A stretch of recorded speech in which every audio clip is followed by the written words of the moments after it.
Good morning. Welcome to the Thurston County Board of County Commissioners Board Work Session. Thursday, September 9th, 2021.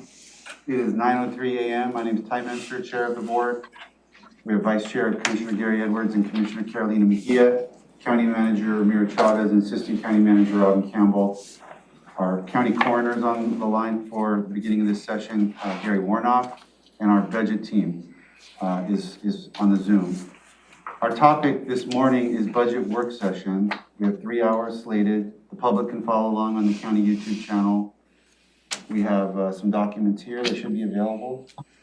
And I will just, picking up with kind of an extended introductory budget agenda that took a good chunk of yesterday, and we'll conclude that chunk today.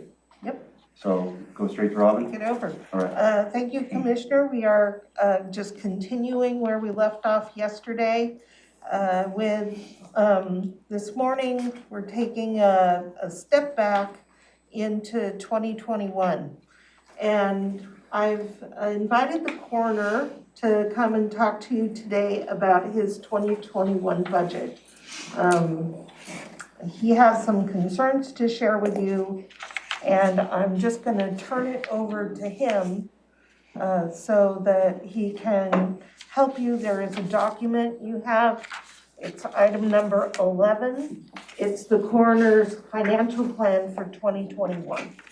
So go ahead, Gary. Okay, good morning, everybody. Thank you, Robin, for giving me 30 minutes of your time to discuss my budget. So I'm coming before you this morning because of the unexpected expenditures that this office has experienced so far this year. Right now, we average about 5 autopsies a week. And if we do the math, we're on track to probably do 250 by the end of the year. And my autopsy budget, it's not going to survive those numbers. We're also over in overtime. Every case that is brought into this office, it was recommended by the health officer that we do a COVID swab on every case before it's examined. So that is at least 2.5, maybe 3 hours time that we have to go to St. Pete's, get registered. And we don't get front of the line parking. We have to park out in the dirt, and then we're treated just like any other walk-in customer. So my staff has to wait in line, get screened, and then go to the lab, drop it off, and then they're back within here. And that also includes x-rays. We don't x-ray every case, but the cases that we do get x-rayed, it's the same process. We do get privileged parking there to unload, but same process. We have to check in, and then they do their time, and they're out of the office for 2 or 3 hours at a time for each of those cases. And also, just so you realize, every case that is brought into this office, there is a use of consumable products. All of our PPE is being consumed, and that's a cost that I cannot control. Same with the autopsy expenditures. I can't control those costs. So I am looking for help in the over expenditures. And if you look at capital overlays, there's a $250,000 one-time expenditure that you allotted me for equipment. We have not done any expenditures for equipment because of the overages. So I was going to use that to cover my expenditures. We've already done some legwork on an x-ray machine. The RFP went out and we've picked a vendor, but we have not moved forward with the purchase. So I'm asking the board for a commitment.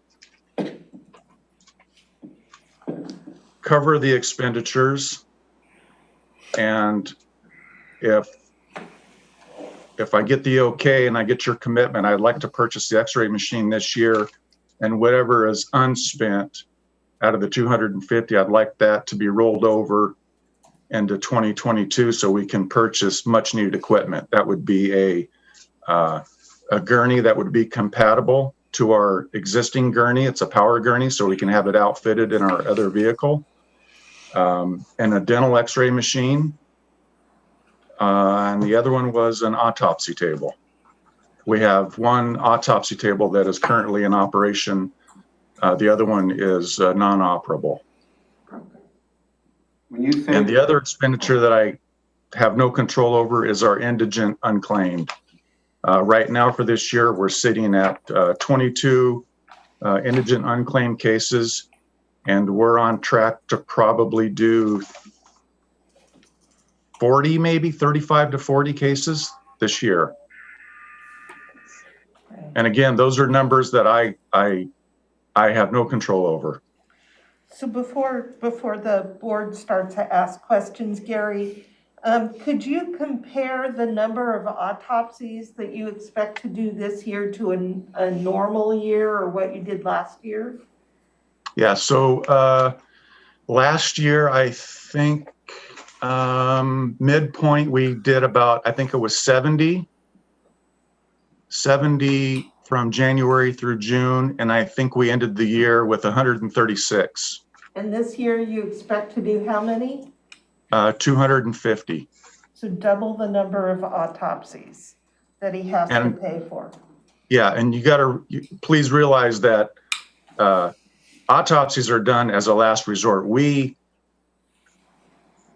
don't like to do it, but when we have to do it, that's an expenditure. And we're seeing a lot of overdoses, and I don't see that diminishing anytime soon. Those are the majority of our fentanyl and methamphetamine. Yeah. So if you look on the financial plan, under services, this section right here, you'll see autopsies. And the last the last month of actual expenditures here is July. There's an estimate in August of 46,000, and I believe that if we look at the actuals at this point, it would be about that amount. But then the estimates for the next 4 months drop down, and those are artificially low. Those really should be up around 40,000 a month. And then you go down and you see under capital outlays, there's the money that Gary was talking about to buy the x-ray equipment. That really needs to be more for both the x-ray machine and at a minimum to replace the autopsy table that is broken. And then he spoke briefly about a power gurney.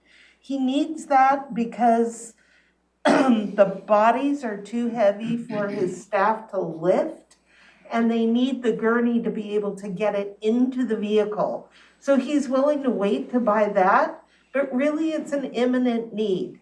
What he really needs is about $150,000 to $200,000 this year to cover the extreme number of autopsies and the equipment.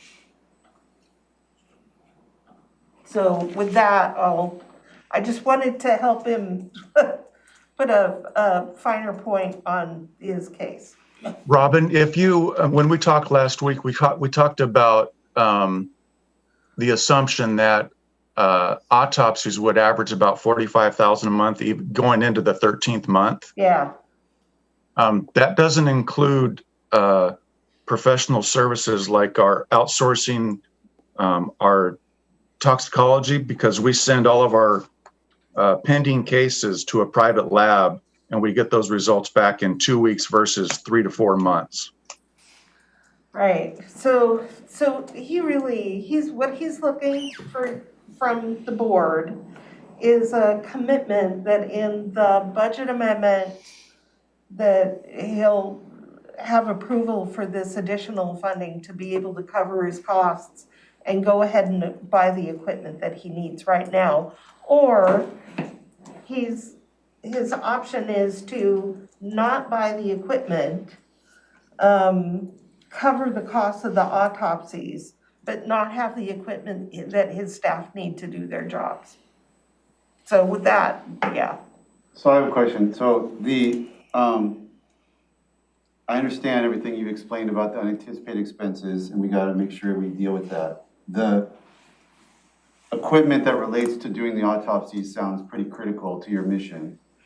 I guess my question is about the x-ray machine, because my recollection from the board, when we approved that, is that was not an emergency expenditure. In fact, I remember Commissioner Hutchings going, "Coroner, what else can we get for you to make your life easier?" And you said, "I would like to have this machine," and you made a business case for it, but it wasn't something that you had in the past, wasn't something that was meeting an emergency situation.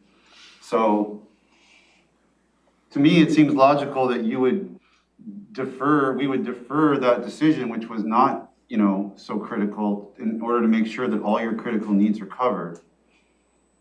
Do I have something wrong about that way of thinking about it? So can I interrupt? The initial concept of the x-ray machine was a CT machine, which was $240,000.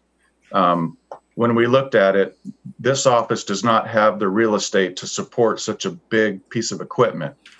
So we did our own research here, and then we found that we could do much better with a portable x-ray, which was, I think, around $65,000, around 70, including shipping.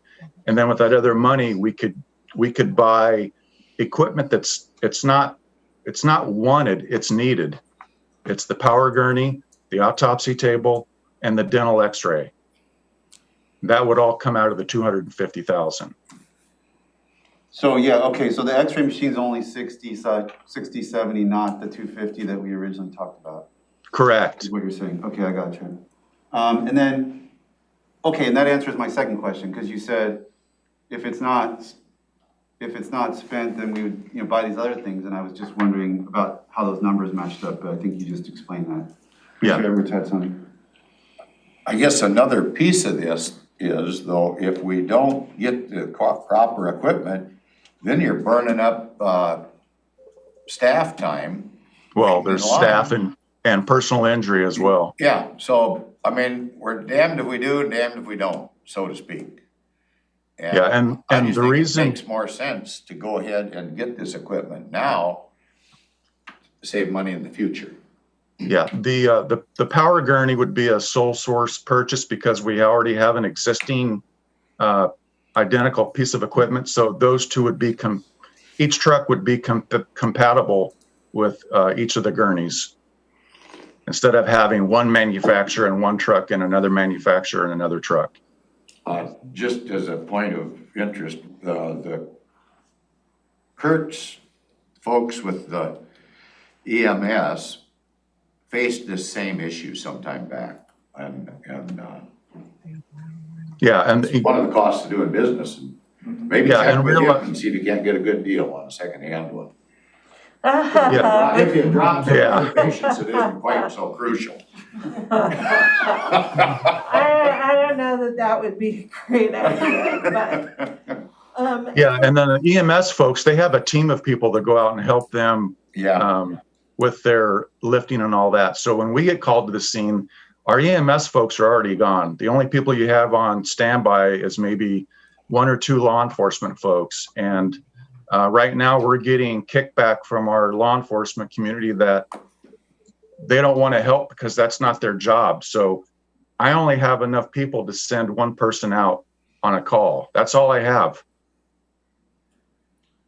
And so having the power gurney, there's sometimes we have family members help lift a body to get up on the gurney and then wheel it out to our truck. I just need some clarification on the numbers. So I know that the 250 that was allotted from last year is not within the request. What's the request is another 100 to 250? It's about 200,000 to cover the increased costs of autopsies, indigent burials, and overtime that he's experiencing this year. It's extremely unexpected and again, outside of his control. And I understand that, I Right. mean, it's, And he was trying very hard to manage but the equipment needs are critical. And I encouraged him to come and talk to the board today. We're bringing it out of cycle because if we don't order the equipment very, very soon, it won't come this year. And we might as well just put the money in next year. We've got to get the orders in if he's gonna get this equipment. So, yeah, go ahead. Can you explain how this request, if granted, fits into what you presented yesterday? I mean, is this a 200,000 out of our 2 million that you're recommending? Has it already been built into your assumptions? It has not been built into the assumptions. And it becomes part of the base? It would be, 200,000 less out of the fund balance. Yeah, or it could be part of the 2 million, but I would just take it out of fund balance. But it's something that we're gonna, I mean, it's unusual, but I heard the coroner say, we don't really, like with the overdoses, he said, it's not really something we expect to start trailing off. It's not a spike necessarily, That's right. so we have to think So about. next year, going into next year, his budget's going to have to come up. You saw that his budget is substantially increased next year. Does that include this? Did you include an assumption in the 2022 budget for increased costs of autopsies? And I think that the autopsies would then be done by an in-house. That's part of the proposal. Yeah, that's our plan. We won't need that full autopsy budget if we get the forensic pathologist hired. So there's a balance, and it is. There's a huge cost savings there. If the pathologist is hired, you're not paying for each autopsy. You'd only have a small budget for vacation and sick time for that person to be absent, and we'd have to backfill those costs. Ramiro, then Commissioner McGee. No, go ahead, I'll get. Okay, go ahead. oh, okay. I just was wondering, in relation to some of the equipment this year, as well as the COVID test, can that not be covered by ARPA money or COVID relief money? No, the equipment can't. We'd have to look at the overtime, because it's not driven by work that's being specifically done in relationship to COVID. I doubt that it would be Okay. eligible. They really tightened the rules on eligible personnel costs. Okay. I want to follow up on that comment, please. I think we should be stretching the ability, the cost out to meet what Commissioner Mejia is bringing up. And the reason I say that, I heard the president talking the other day, he's changing the rules as time goes on. And like for law enforcement, he said now you can use this money for law enforcement if you've got an issue that needs addressed in your community Right. from a lack of law enforcement. So I think they're opening up the way to do business, and anything that we can attach to the COVID-19 situation, I think will become eligible. So I want to push on that issue if we can. That's all. Thank you, Commissioner. Romero will attest that I am stretching some things beyond the comfort of your auditor and internal auditor. But what the president was talking about, we can use this money for law enforcement to the extent law enforcement is responding directly to a COVID-related issue. They have tightened those rules, and U.S. Treasury is not letting up on them. So it's unfortunate. You're the boss, or not the boss, but you're the expert for us on sort of that interpretation along with our auditor. So with that in mind, just superficially, it would surprise me if the county health officer is directing the coroner to do COVID testing. There's nothing else that could relate to but trying to respond to managing COVID. Testing, if we had the price of testing, but what this is doing is driving his overtime. Right, the people that have to go there. A and direct have to test. result of the testing. A direct result of the testing. I could certainly talk to the coroner about them beginning to track their time, which is onerous for a very small amount of money. So, Go ahead, sorry. if I may, the conversation whether it was tied to the COVID-19 emergency, that was discussed last year, and we explored those options. And this really was not a tie to that, particularly to the X-ray machine. And Commissioner Mesa recalls very well because Gary made a business case of the equipment that it was unrelated to the COVID-19 emergency. There is something that he needs an equipment to his operations. And the need of his operations was not surfaced because of the pandemic. So that's how the board authorized the $250,000. And I think there is the cost of overtime related to the testing. That's really the small amount that we're talking about this here. Is the amount that really what is put in a stretch of the coroner's office is the autopsies. That is really, and some may be associated with the COVID-19, some may not, but the majority, as I hear from Gary, is related to overdose. That is really, we cannot tie to that to the COVID-19 emergency. My suggestion to the board will be, is for you to authorize the coroner to go ahead and use the $250,000 in order his equipment that he needs. I think he has done a nice job in finding a lesser cost of the X-ray machine that meets his needs. But also, he has done a good job to also utilize the $250,000 to purchase additional equipment that he needs. That will be my suggestion to the board to go ahead and authorize that, knowingly that in December, when you go through the fourth quarter budget amendment, the last budget amendment, this will be an issue for you to consider. It may be $150,000, it may be $200,000, maybe less, maybe more. But at that point, we'll know a true cost of the impacts and the additional cost that the coroner is facing. That will be my suggestion to the board. I'd like to give a thumbs up to the county manager's suggestion so we can get on with the rest of this stuff, because we're gonna be here for a long time. So I really think it's necessary as well. It is. So just kind of wrapping up Ramiro's point, the autopsy budget, and correct me if I got this wrong, Robin, was 186, the projection's 341, so $155,000 of what's being requested is related to autopsies. Right, and that amount, that 341 is low. It will be substantially more than that. So the request is for 200. We'll have better, as Ramiro said, but right now my estimate is right around 200, and we'll know more in December when you take the vote on the supplemental. Okay. Perhaps take this opportunity just for you to have an idea of the impact the coroner's office is facing. So comes December, at that point, we'll have a true cost in a way, not necessarily 100%, but probably 95% of the cost of his office. And then you will have a more informed decision-making process at that time. Okay, we're all good to go on that. Okay, so we've already done the RFP on the X-ray machine. Our next step is to do another.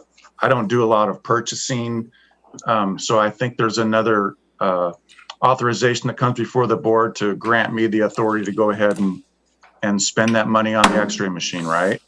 Yes, and I think what you're suggesting is to go with a sole source. That sole source would be for the gurney. Yeah, so that's part of the equipment purchase that you're planning to do. Correct. Right. So Yes. that needs an approval by the board. So as soon as you have the opportunity to submit an AIS, we'll process that in front of the board. We'll help you, Gary. ER&R and Olivia will help you get it through.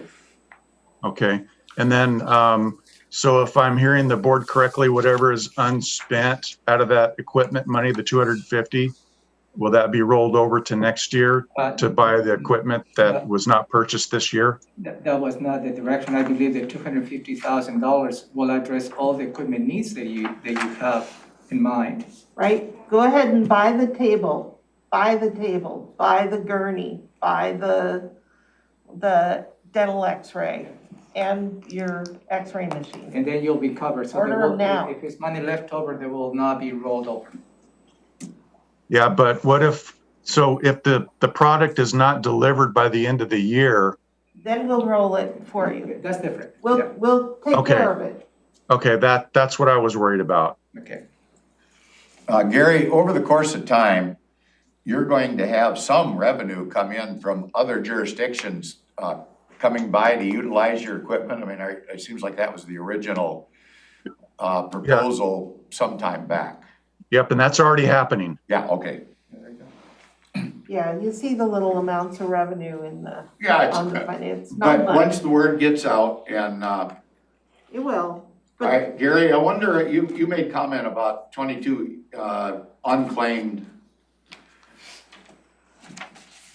Indigents? yeah. And, Yeah, what about them? is that steadily going up?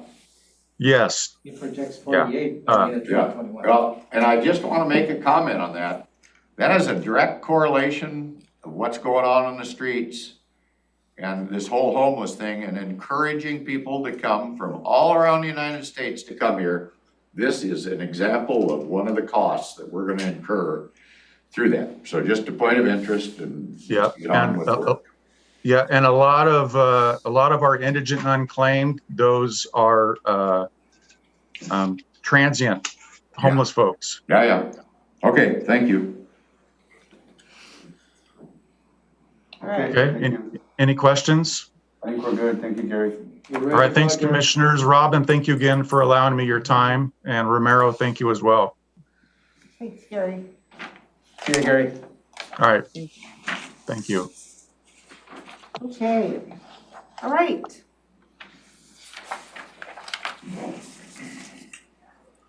On to the next item, which is a review of the budget and fiscal principles. And now we are back into the laying the foundation for the budget process, looking ahead at 2022 and 23.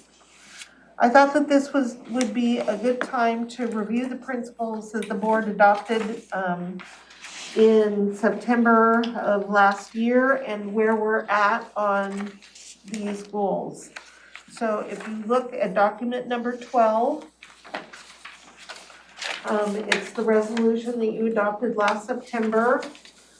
And I'm just gonna kind of walk through these principles with a report, if you will, on where we're at.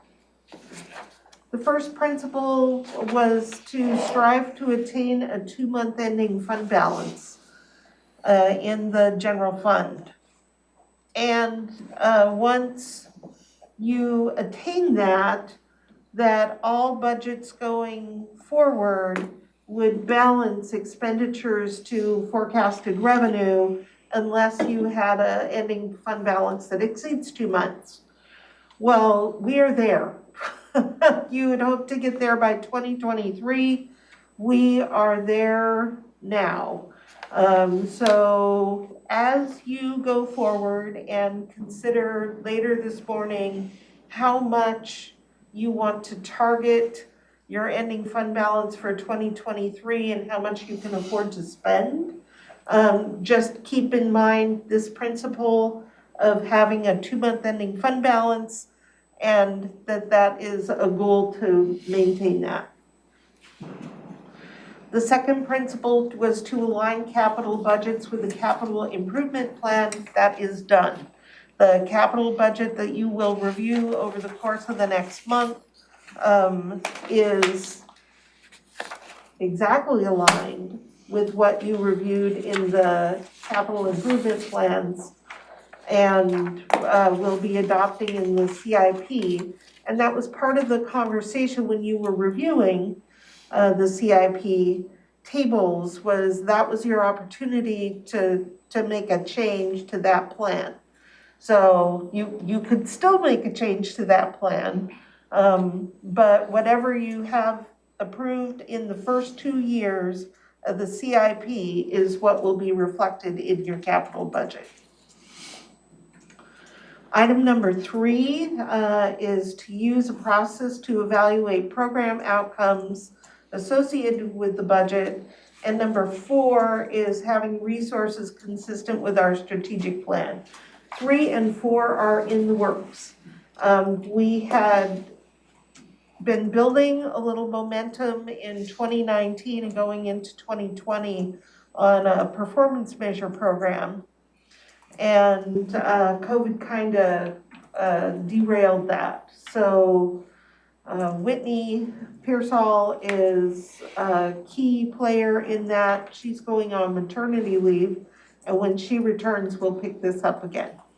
What is meant by program?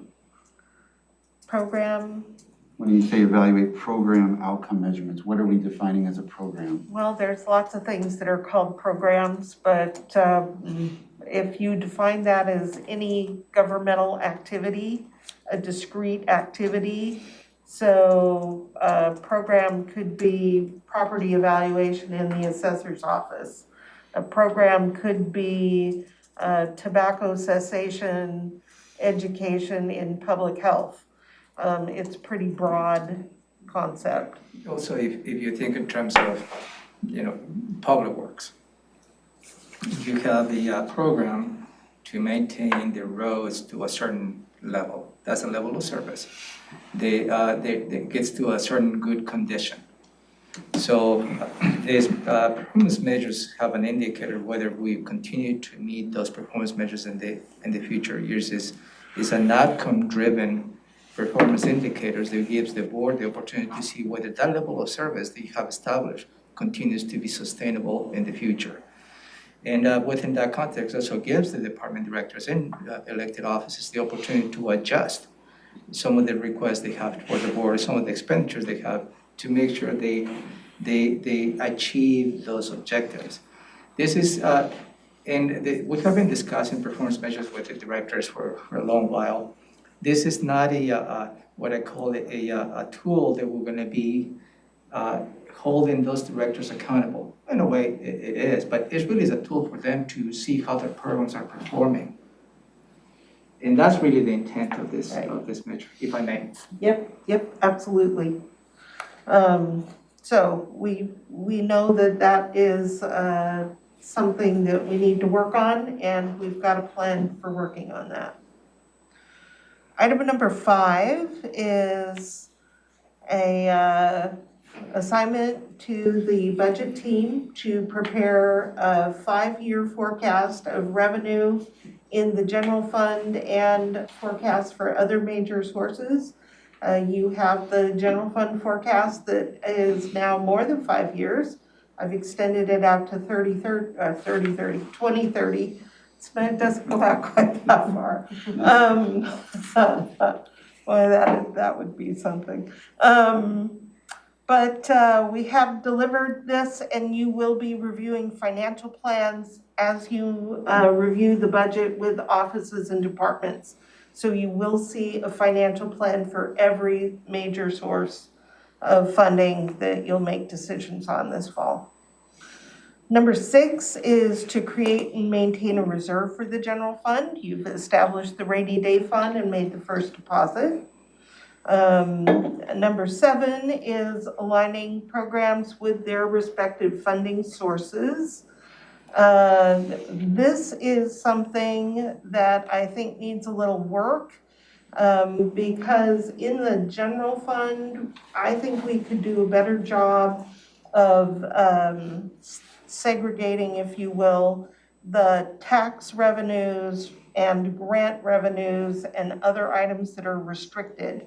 And my hope is that the new, it has proven extremely difficult in Munis. We have an opportunity with the new ERP to align these things better. So as we set up the chart of accounts for the ERP, I've got this goal in mind. Number 8 is to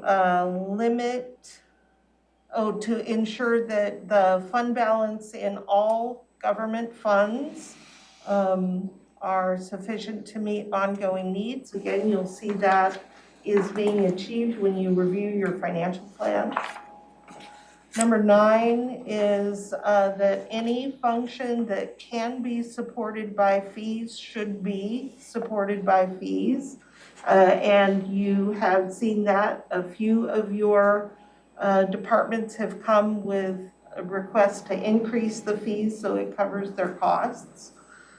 So we are, that's a goal that we are mostly achieving. Number 10 is that we will monitor on a regular basis and make recommendations in changes in fund levels as appropriate. You just had a meeting with the coroner. We do monitor regularly.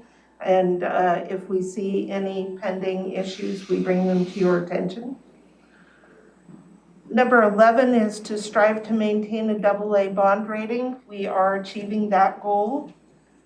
Number 12 is using one-time revenues for one-time items, not ongoing expenditures. That is, that's a challenge, and it is especially challenging right now because the COVID money is one-time money, and we need to be careful. COVID is one time. The Blake funding that we'll receive from the state is one time. This $1 million in law and law enforcement and criminal justice is one time.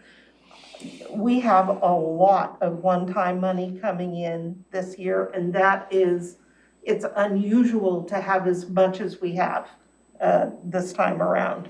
So we are trying to keep a close eye on making sure that we don't establish ongoing costs when we don't have ongoing revenue. And then number 13 is the assurance that there will be a comprehensive countywide financial system. You have approved the investment in the ERP, and we're in the process of standing that up, which is very exciting. So I am very pleased to report that we have made progress and in many cases achieved the goals that you've set out in these fiscal principles. It's a great place to be.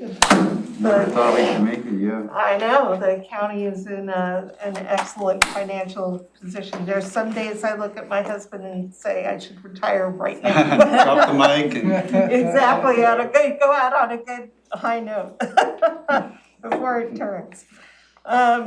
So just wanted you to have that frame as we go into the next item to set the target for the ending fund balance in 2023. And I'm going to share my screen. Let's see if I can set this up right.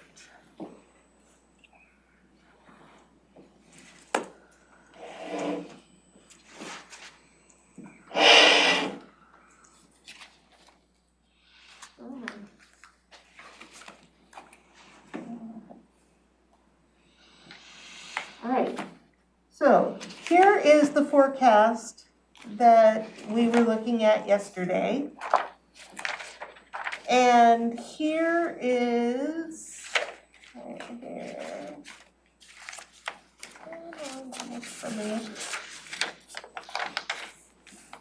There it is.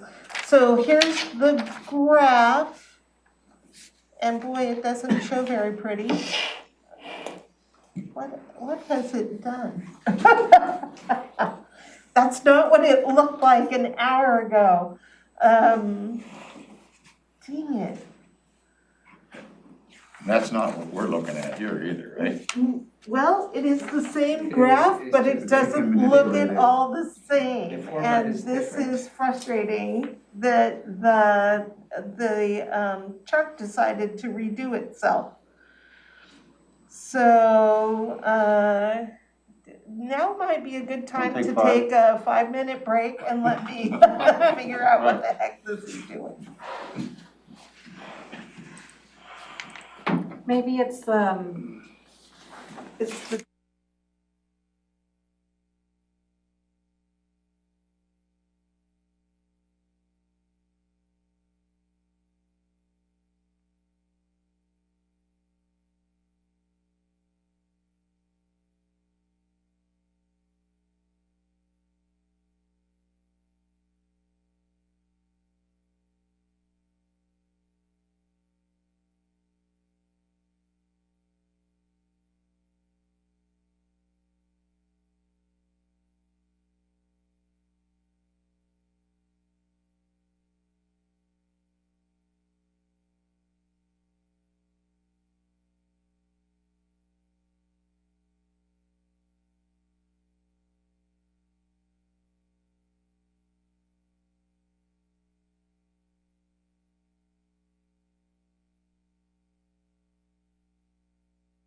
Welcome back to the Thurston County Board of County Commissioners Budget Work Session for September 9th, 2021, 9:52 a.m.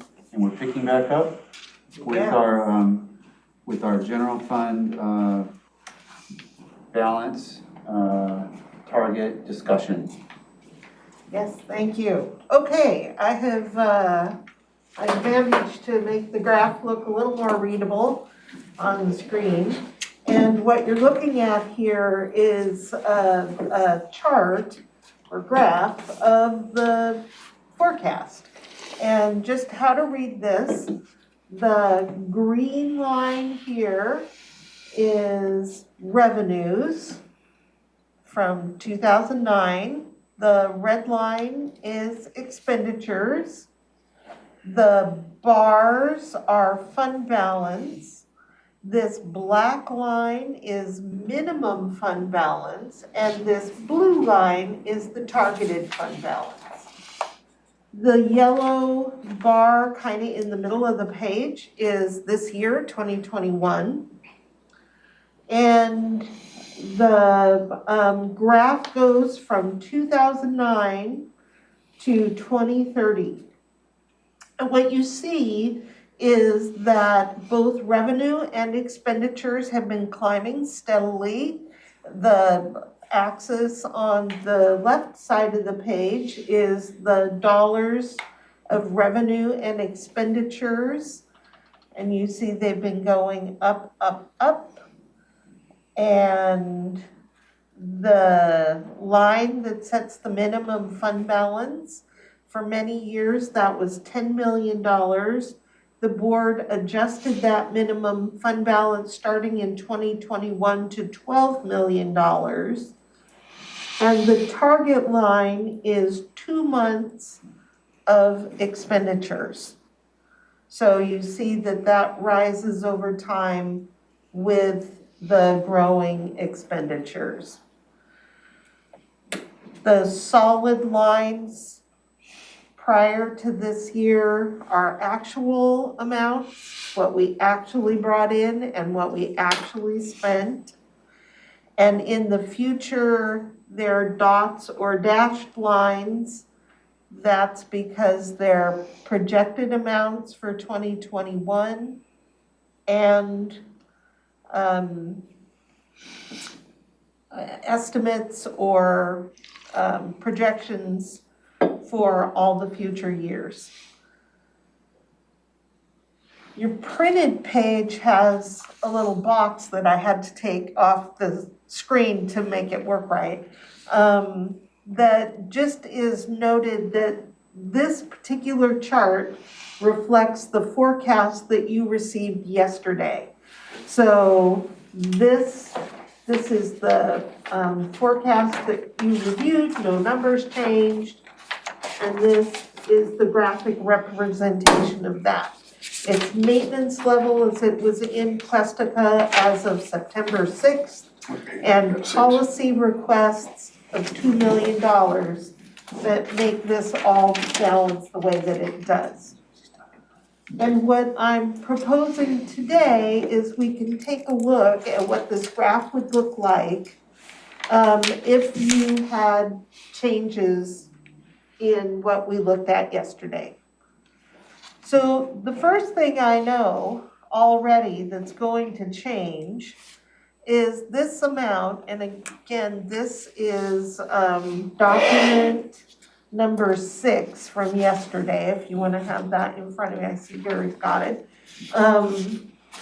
The first thing I know will change is I got some information yesterday from the clerk's office that the estimate for the LFOs is, when she gave you the numbers, a month, 2 months ago, when they came and talked about Blake, and she showed you, here's the amount of cases with other charges and the amount without other charges. Mm-hmm. Well, what she realized in the last couple of days is that the amount with other charges includes the amount without other charges. You don't add those two amounts together. The upper limit is now $600 or 6.4 million, not 10 million. So that's good news. That is good news. I was holding my breath on that I one. know. So it's a lot less, not a lot more. Yes, I'm building up the suspense. So we're gonna reduce this amount that you need to set aside for Blake. Now, she did tell me this morning that the amounts keep changing. And you see it's in yellow here. That's an indication that they're not fixed amounts yet. And what she said is that the court seems to be adding more cases that fall under the RCWs that Blake covers, if you will, if that makes sense. And you could probably say it better than I am. But basically there seem to be more and more cases that are eligible for refunds. So the upper limit is going to come down quite a bit, but it is seeing a little bit of growth as they determine exactly which cases are eligible. But we should be able to take this almost $11 million down by about $4 million. And was going back to the other graph that you started on? Can you toggle back? Wasn't it that 2023 where the red is the highest amount above where expenditures are the highest amount above revenue, was it mainly Blake driven? It is quite heavily Blake driven. We looked at that yesterday because, for example, after that, it pretty much evens right out. Yep. So it's not the atrium, it's not something else, it was based on the fact that in the next 2 years, there was gonna be this big chunk. So does this revised clerk number even that out a little bit? It does. So let's make an assumption that the clerk only needs, let's say $7 million is the upper limit now instead of this almost 11. And I'm gonna completely arbitrarily split it, 3 million in this year and 4 million in this year. Now the graph looks like this. Substantially higher fund balance. And let's say then that let's say you were to fund the entire policy level request, which is a little over 13 million in year 1 and 10 million in year 2. And this graph does make an assumption that everything in year 2 carries forward into the future, that none of it's one time. So that's just a caveat. But if we spend 13, not 130 million, 13 and 10, then your graph looks like this.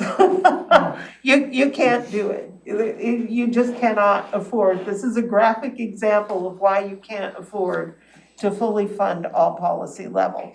So what's reasonable is what we're about to play with. We had 2 million there. You've got a little more room right now. Let's put in 4 million and see what that does.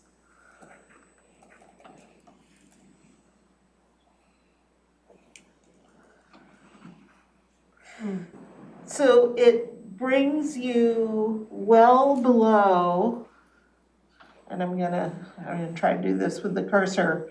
Here's the gap between the minimum fund balance of 12 million and the desired fund balance of 2 months. And your general fund at 4 million a year takes you well below where you want to be. So it's 2 to 4, it's somewhere between 2 and 4 if you wanted to try to Right. put it back where it was. 3, you could try. And part of the reason that you see that effect is that the Blake money is one time. And it won't carry into the future, so it didn't affect those future numbers. By reducing the amount of Blake, you increase the money available in the near term, but not over time. And the policy level requests are assumed to be over time. Exactly. They are ongoing, for the very most part, ongoing costs. At 3 million, you get a lot closer to where you want to be. Your fund balance is still deteriorating. It starts to break even and turn around in the way out years of 29 and 30. So let's get a little, and as you can see, this is totally unscientific. I'm just putting in numbers to see where we fall. How much is that? This is 2.5 million, gets you right in the ballpark.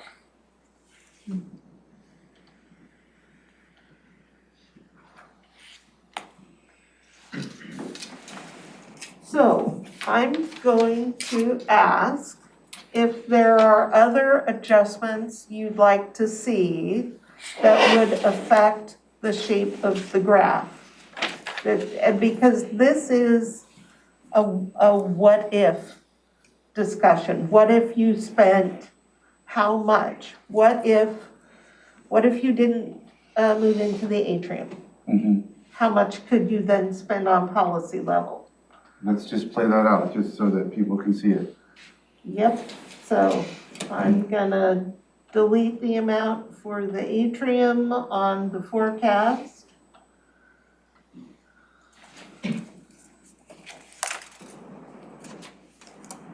Here's the graph. The fund balance goes above the limits of the axis. So you could spend then, let's say 4 million a year.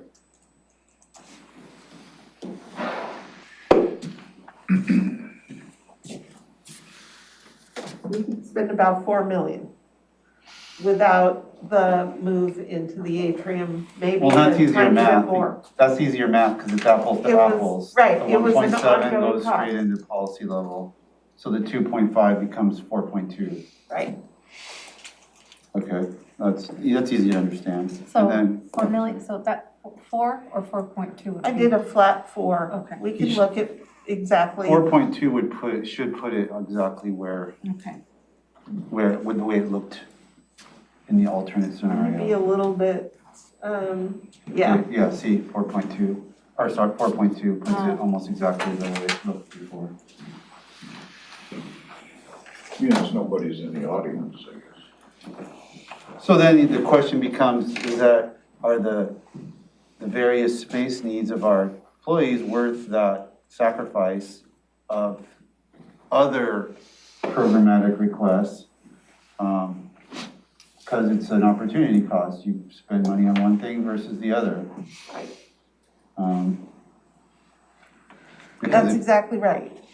And still, the exercise is gonna be tasking, because going from 13 to 4 is gonna be Yeah, it's not gonna be fun either way. it's gonna be tasking. Suggesting that for you to have is, and Robin touched base on that, the assumption on the policy level request assumes that it's an ongoing, and some may not. So this is what you see is probably the worst case scenario, that perhaps when the board approves the policy level request at whatever target you set, this will start translating as to what that is, because it may not be all ongoing, so there'll be some savings in a way down the road. Sure.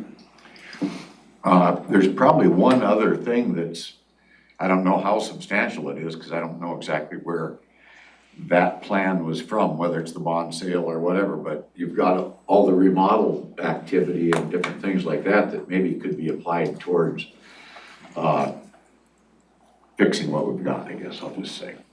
So there is the REIT, and that is the next item on your list. And we can move to that and come back to this, if you'd like.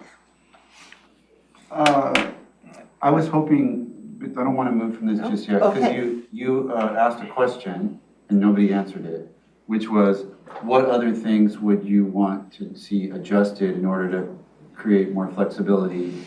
Or what would we be comfortable with? And I guess my question back to you is, can you, you've been doing it for the last 2 days, but can you kind of go back through, tick off, if a responsible financial forecaster were gonna try to create more flexibility, what would be, I know you've talked about the assumptions you've made about property tax and about sales tax and Blake, and just remind us, what are the things that, like the COLA, for example, is pretty much locked in by contract? Well, For some employees. For some employees, it is. It's really up to you.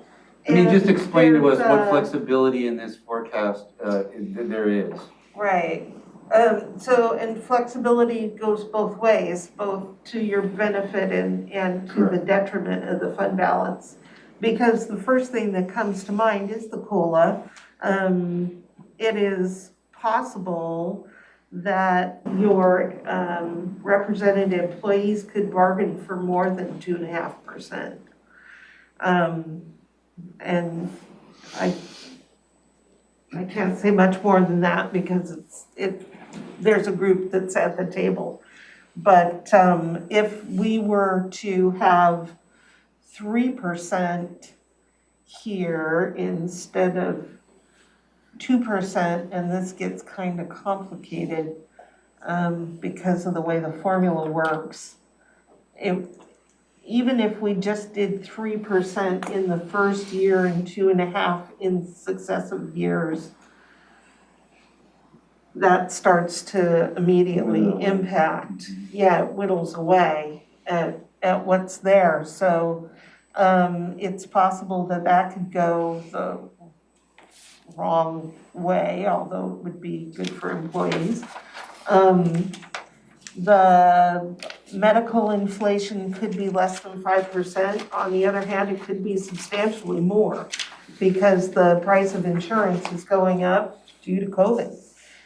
So we could see instead of 5%, I've seen years where medical inflation was double digits. Not for a while, but it's very possible. So that could go the wrong way in a big way. On the other hand, we could see way more sales tax growth than I have assumed in this model. It could continue at over 10% into next year or into the future years. Right now, it's anybody's game. The property tax won't be much different. It's going to be very instructive when we get the new construction numbers from the assessor, hopefully sometime soon. Mr. Pettit seemed to think they're coming out very soon. But it's possible that there'd be a little more property tax due to new construction, but it won't vary by a lot. But those are the big drivers, and I talked a little bit about budget drivers yesterday.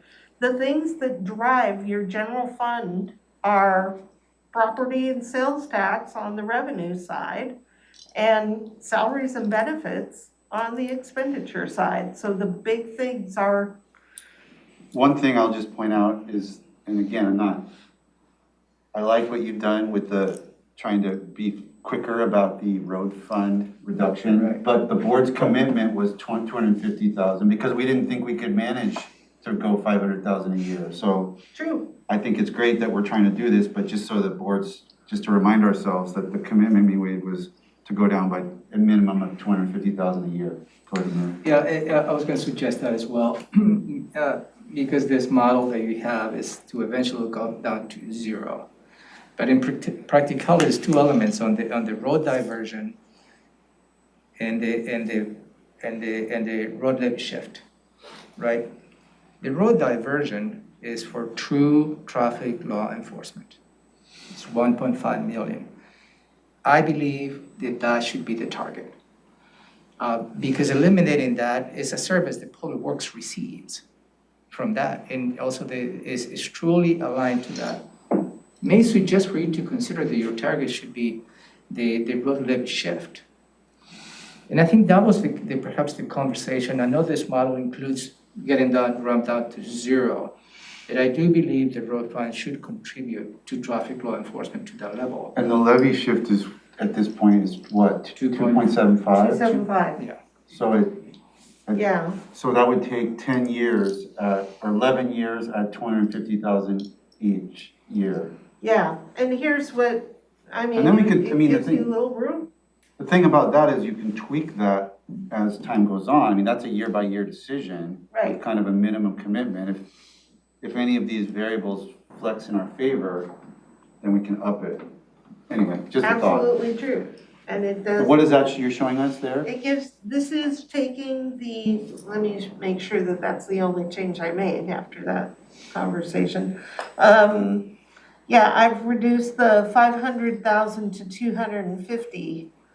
That's on the revenue side of the equation. That gives you quite a bit of room in the future years. So if we took then this 400 up to, let's set it at 4.5 million. And That's the atrium's this, out. okay. Yeah. Let's Could put the I- atrium back Yeah, in, could I suggest putting the atrium back, because a decision the board needs to make on that. right? To Here's the direction. atrium back in, and And we- here we're gonna drop this to 3.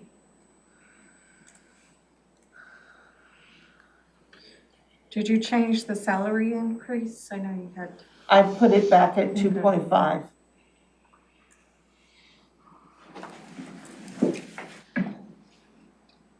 So you still have a little bit of room. This is with the atrium and spending What is this? $3 million a year with road diversion at 250,000 a year into What the happens future. if you put at 3.5?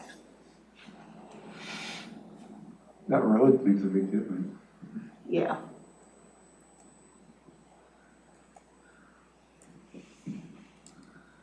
I think that's gonna be a little too much, but we'll see what it has done. Yeah, that gets you just hugging your target. 3.5 million with road shift at 250, or reduction at 250, and atrium covered, and then meeting all the other Right. budgetary targets. Right, a fully funded maintenance level, assuming Blake LFOs are at 7 million. And then all of the revenue assumptions from the state that, this is even with Blake not fully funded. If the state steps up and fully funds Blake, you'll have a little more than this in one-time revenue. Commissioner, could you entertain with your teammates that the reduction of the road levy shift at 250? I'm good with that. I'm not. It's too much or not enough? I think it's, I mean, for me, it's like, it's a commitment of, I feel like we keep getting from this pocket just because it's available doesn't mean we should. I think the 500 limit is honestly reasonable, and it shows a commitment from us that, you know, we're gonna change and we're gonna have stability, and 250, I don't know, it just, Do you have the opinion about and I didn't even understand this till I went to that crab training, so if you don't, that's fine. But I was wondering if you had an opinion about the diversion versus the levy shift issue that Ramiro was getting at. Levy shift, we basically shift it over and we use it just like for anything, and that's what I think we have to get off of. Diversion is basically ties to it has a connection to road purposes as far as it goes to the sheriff. it goes to the sheriff. And what will happen is if we don't do that, we're gonna be funding the sheriff. I mean, we're gonna need to backfill that part of the sheriff's General budget tax anyway, dollars. it's not gonna, That's general fund. And Right, just to- you won't cut his budget. Additional perspective on that, 90% of the counties do the road diversion because there is a value added to roads. the roads. There's a direct connection. The road levy shift is different. That's taking from Yeah, the. that's different, because then what you do is you take money from road levy shift for fund general government. Right. And the reason that's so important and why I'm asking you is that it's like, so what's our end goal? If our end goal is to get rid of all of it, then we've got to get rid of 4.25 million. If the end goal is only to get rid of the levy shift, then we've only got to get rid of 2.75 million. And those are two different goals that I agree with you. If we were trying to get rid of the whole 4.25, then 250 is kind of paltry. It's just going to take too long. But if we agree we're only really trying to get rid of that levy shift, then I don't feel quite as. So that's really the conversation. But I mean, I Can totally we get it. can we dicker a little bit? Sure. I'd That's what it's all about. Well, you know where I'm at on the atriums. Okay, I mean, I'm not gonna belittle that. I know where I've made it perfectly clear. Yep. Let's think about the reality of not doing the atrium and then sticking to 500,000, as Commissioner Mejia suggests. And that's what, Robin ran that, and that got us to, what, 4.2 million? Yeah, So it's a matter of 3.5 versus 4.2 versus 2.5 if we do atrium and 500. 3.5 if we do the atrium, but reduced to 250, and then 4.2 would be the upper limit. Again, if we stick to all of our other financial goals, and I know that might be a point of contention as well, those are the three sort of possible amounts that we would free up. I'm gonna be careful about this suggestion, but I've had a long-range plan for some time, and my plan is invest in the hill, and that's just where I'm at. And there's, I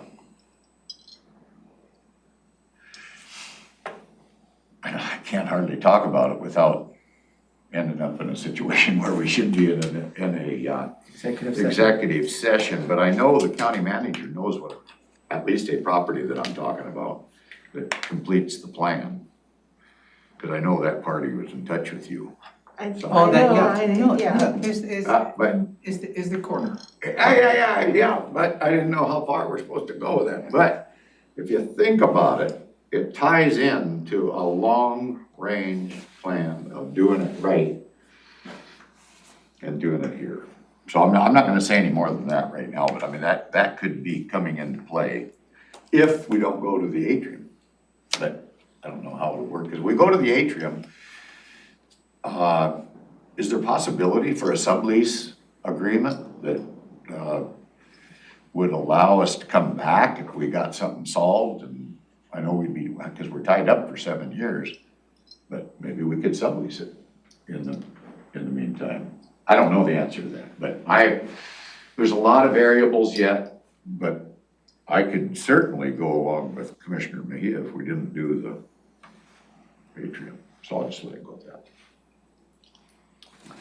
Anyway, do you have an opinion about the diversion versus the levy shift? I just want us to stop slacking from the tit. Stop stealing from the road fund. One way or the other. Excuse the French, right? I just, But I think the question, Commissioner, will be, are you looking for the road levy shift and the road diversion both? both, yes. I want us to kind of wean off from that. Because, at the end of the day, I know Public Works is requesting, more money because they need it for the roads, and so, but that's just me. I would want to kind of wean off that. Well, let me say this, if we're agreed, or, if we agree to have a target, reducing the road shift is one priority amongst a whole bunch of other ones that we haven't even been presented yet. I know I know maybe half of the different offices and departments, because I've met with the sheriff, I've met with the auditor, I've met with the assessor. I've met with about half of the groups and I know what they're gonna ask for, Superior Court, but about half I don't. So I mean, you know, we kind of know what the landscape is based on this discussion. Can we keep that? Can we make a decision? Can we make, as we're discussing policy level requests, can we go, you know what? Absolutely. I've heard everybody's and I'd rather reduce the road fund than, Absolutely. or no, these are this- too important. And I mean, Commissioner Mejia may not change her mind. I may not change my mind, but leaving that as a choice that we have. Absolutely, yes. And these numbers will be refined. They're, as I said yesterday, I mean, they're different today than what they were yesterday, and I told you that that would happen. When we go into October, they're gonna change again. We're refining And I think numbers. the gist of this exercise is to have targets. Right, And, I mean, during the budget process, new information will come up or down, hopefully up, because as Robin said, this is a conservative approach. At that point, you can change anything until December. right. That's when Until you think December, about. you can change absolutely everything. But I think Except, You can't change the atrium. if you we're make that. asking for a That's what decision I on was it. leading to that. Okay. Thank you, I was leading to that. So you can change that all the way until December, really, depending on how you go. But I think it is important for you to consider a target, because that will give you to have that in mind while you go through all the policy level requests. Without having that target in mind, then becomes a little more complicated in my opinion. But I will ask really the board today whether you like to move forward with the atrium or not, after Robin goes through the read one. Right, I think at this point, I believe that we need to be diligent with the property owner. The property owner has been more than accommodating, and we cannot just hold them to say, let's wait until December for the board to make a decision on this. I don't think that's fair. So that's what I'm here to ask, whether you like to move forward on that or not, after Robin touch bases on the. right. And as far as decisions go, I will update the forecast at least 2 more times before you make a decision, if not more often. The numbers in Questifier are being refined. We're continuing to scrub those.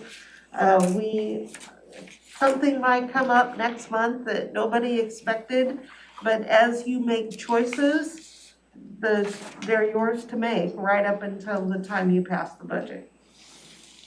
So absolutely, you could adjust the amount to reduce the road fund. You could choose even at a later time.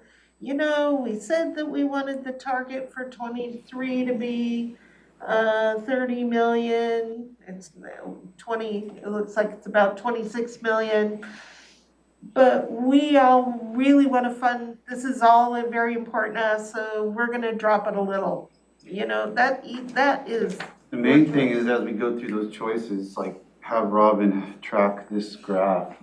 Because, you know, as you've just seen in today's exercise, each choice we make affects kind of, and again, it's a forecast, but I mean, you're trying to guide the ship toward down the financially responsible, you know, pathway, and that's the best thing we could do. So, yeah, there's choices. I mean, I'm just trying to explore flexibility because I know how hard it is to see all these requests, and they're all well-reasoned and passionately argued by their department and elected officials. And as Ramiro said, it's gonna be horribly tasking to take $13 million of requests and grant even $4 million, much less 2.5 or 3.5. And also, the board has a lot of flexibility. The board could choose to be right here. And that is quite all right. I mean, it doesn't meet the target, but eventually we'll get to the target. I know the blue line is something the board discussed as it's a target. It is a target. Right, and the farther out Okay. you go into the future, the less firm these numbers are. Mhm. So those are all the options that you have. You can probably say, we would like to be in the middle between these two. Those are all the options the board really has. Yep. All right, so that's exactly what I wanted to accomplish. Okay, well, it sounds like kind of as a landing point, we can all agree there's at least $2.5 million worth of capacity to grant policy. There might be 3.5 or 4, depending on what we do with the road fund and the atrium. So this model includes the atrium. It includes the atrium, it has the road diversion dropping to, 250. let me set this back to 5 for the moment. Oops, no, wrong way. Yeah, there's no revenue. Yeah.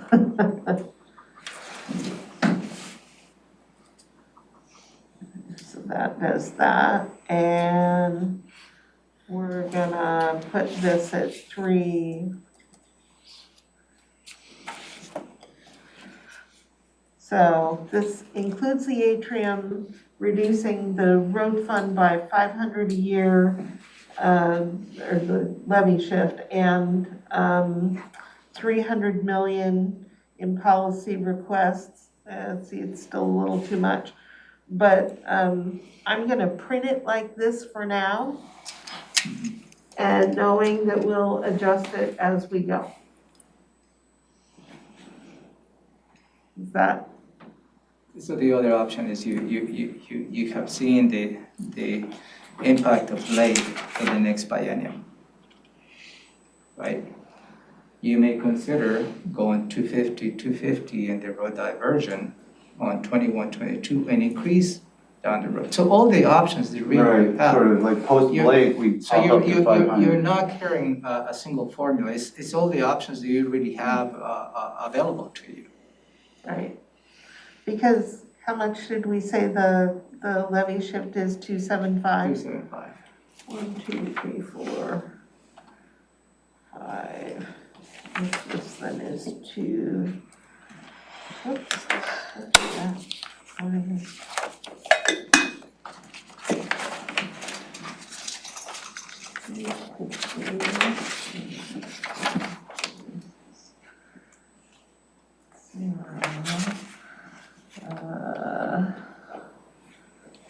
See, if you only do the levy shift and you leave the road diversion in place and you take the levy shift down at $500,000 a year, it looks very reasonable. So What's the dip, but that's with $3 million built in of, that is with 3 million of policy level items and the atrium. And keeping the 500,000 until you Right, reach. and the COLA's at 2.5. oh, I see, you do 500, but you stop when we've refunded the When we- levy shift. Yep, when we're out of the levy shift. I got you. For my notes, how much is the levy shift and how much is diversion? The levy shift is at 2,750,000 and the road diversion is 1.5 million. Actually, the sheriff's office, Does 1.5 million justification on that? On that? actually, there are Oh. justifications beyond that. Yeah, Well but beyond that, they're already at over 1.5. are they up over that now? Oh, Yeah, yeah. I just got a Okay. report from Heidi. No, Okay. they do expend beyond the 1.5. And that's a report that we submit to CRAB every year. The bookkeeping is a lot tougher when you divert from the road fund versus the levy shift. That's correct. So I'm gonna print this latest copy of the Also this. forecast, the forecast and the graph, and give you that later this morning, not in this moment. But we can move off of this and take a look at REIT, if you're ready to. Yep, let's do that. All right.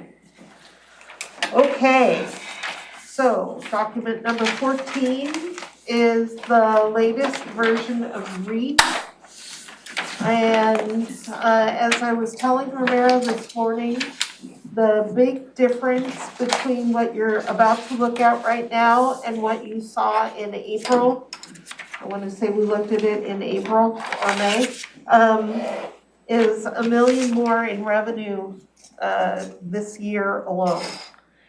And when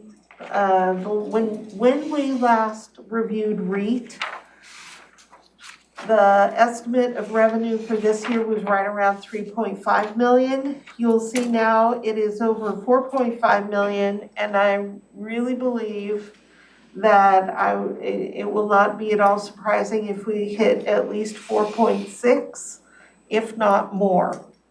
In the month of August, our REIT revenue was $611,000. It was more than 611,000. A very high year in the past, or a very high month in the past was 400,000. So I don't know what happened last month. It is possibly an anomaly. I just saw that last night and have not had time to look into it. But REIT is coming in extremely high. It's approximately 36% year over year to date. It is expected to continue to be high. We are in a very hot real estate market. It's not going to drop off anytime soon. The statewide forecast has it cooling off substantially, but I think that that is driven by the Seattle market. Because the state, of course, collects REIT from the entire state, and a lot comes in from King County. So what we have here is the main revenue stream is this real estate excise tax that's coming in strong. I have forecasted that we'll collect 10% growth next year and 5% growth in year after. Kind of at the bottom of this chart, you see revenue change, and that line is year over year change in revenue. And what you see is REIT is very volatile. It goes way up, it drops way down.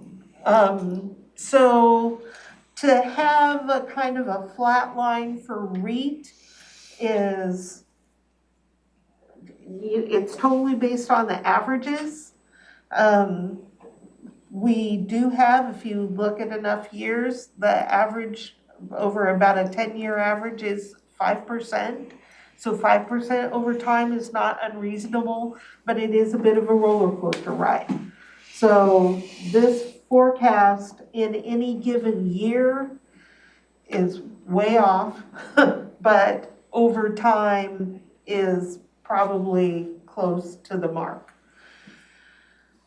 Because we have so much coming in revenue, go ahead, Gary. No, I was gonna say, I mean, as long as the interest rate, stays, and right now, homes are selling in 2 days. But the problem is there's not much inventory.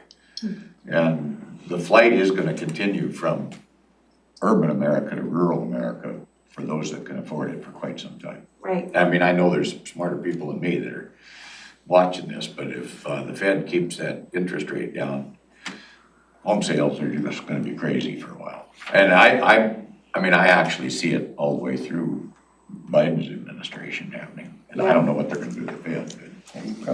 I bought my first home and the interest rate was 12%, and we thought we got a good deal. I actually paid up to 18% on one.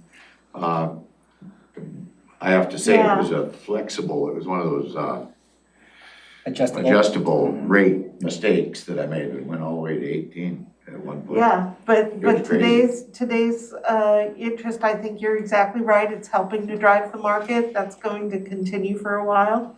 You have a comment or question? Well, I just am struggling to understand the high amount because the newspaper, as Gary just said, the newspaper is always reporting that, and Greg Moe is always commenting how there's like an absurdly low number. Like, he's like, if you try to go on the market there's like 111 houses for sale in Thurston County. So I mean, with this completely constricted supply, I mean, you can't sell them fast enough to triple the REIT income, can you? I mean, I don't understand how with such a tiny supply that we're constantly hearing about. I don't know that someone suddenly sold a mansion last month. I don't know I yet. think it's just equity building and all these real estate properties. Is That's what property it's all about. values. Is the property values that Yeah, contribute it's to going, that. it's going crazy. Yeah. And although people- there's no inventory, but people who own their home see this as an opportunity to sell. It's a percentage of the purchase price or whatever is the Yeah. calculation. Yeah. It's So based on the Prices sale. go flying up, the REIT, the Yeah. market Prices. pays. Revenue reflects that. But also keep in mind, and goes back to the other side of new construction. New construction is booming as well. Although we're not catching up to meet the demand of the supply, obviously not. It's gonna take us, as Commissioner Edwards said, probably 4 or 5 years to be there. But it's all those two elements, the REIT is just crazy. The REIT is crazy. The REIT is crazy. And this is So- just REIT 1, just waiting to touch base on REIT 2. REIT 2 is exactly the same, because they are both 1/4 of 1% of the price of the sale. Yeah, it's the transaction. Yep, and so last month, I can't help but think is an anomaly, so I treated it as a blip and brought it back down when we projected how much by the end of the year. But the first 6 months were also crazy high. There were 3 or 4 months that were right around the 400,000 mark, which was substantially higher than last year. So even though August was what we're about to find out, it was a blip, this entire year has been booming in REIT. I have a question. So, I mean, just coming off the real estate market myself, like I know the how competitive it is out there for just a house and how the low supply there is. The listings were so low. But one of the things, you know, I know usually summer is the months where you put your house for sale, it sells, and then could it be just a summer boom and then it's gonna slow down in the fall and winter? We adjusted for a seasonal element Okay. of the year, yeah. Yes. But the projections, you know, and the Commissioner was on point, is even cooling down in the low months, but the trend is Year over year is up, high. So It all has to do with the interest rate. really. right. So, and I don't So- think the Feds are planning to raise any interest rates anytime soon They're trying to keep inflation under because control. because the inflation they perceive to be a blip. Right, Right now, they're perceived to be the supply chain will catch up and prices will calm down. But right. that's what I'm reading. You were commenting just this morning how the price of construction is going down, the construction supplies. If I understood. I was that commenting. Oh, that was you. Okay, so The sorry. price of lumber. The price of lumber is going down, so they're seeing the boom again in construction. It all seems to be factoring into this revenue increase. Even, you mentioned, I think yesterday, timber sales, they were way up because the timber Way up. prices were so high earlier. So now that's dropping, and so logging will drop off a little bit as well, so the trees will benefit from it. Right, And that's perhaps an indicator as to how the supply chain is settling down, which is gonna help inflation to cool down a little bit. right. So the revenue is up. It brings it up in the future because I do assume a growth rate over time. On the expenditure side, what you see is the money for projects that Central Services is currently authorized to work on. Then your capital facility plans includes 1.2 million in continued central service projects next year.